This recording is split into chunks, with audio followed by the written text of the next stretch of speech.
Hi everyone, I'm Sil and this is Slow Easy English. This is my first video doing proverbs, idioms, and expressions. Sometimes it might be a little difficult to know if something is a proverb or an idiom or an expression, but it doesn't really matter most of the time.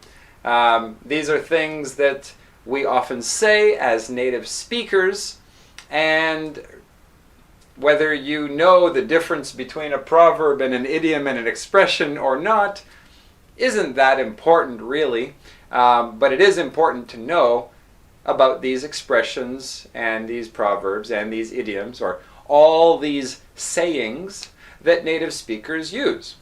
So today, for my first one, I am going to start with an expression that we often use. Okay, in this case, it is an expression. It's not really an idiom.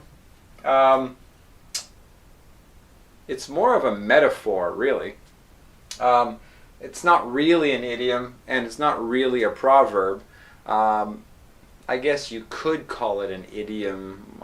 Many people do. So, anyway, like I said, doesn't really matter, and sometimes it can be a little bit difficult to classify these sayings. So don't worry about which one it is, but do worry about the meaning and understanding it. So the first one today is, or the first one of this series, which there will be many more to come, is throw someone under the bus.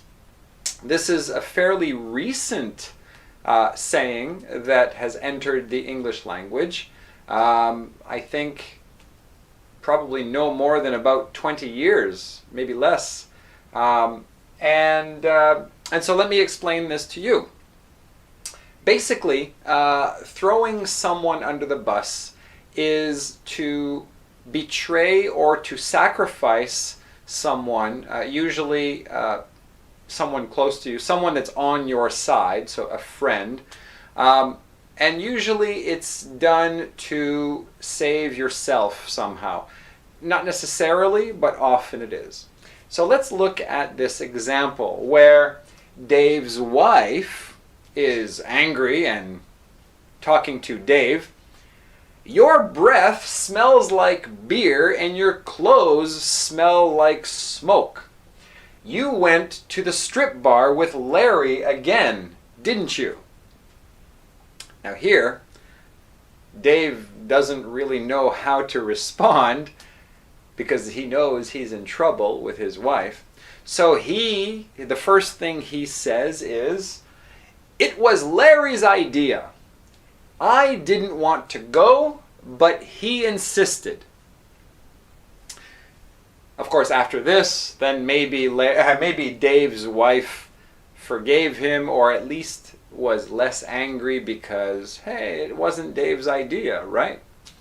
The next day, Larry might say to Dave, "Thanks for throwing me under the bus, Dave.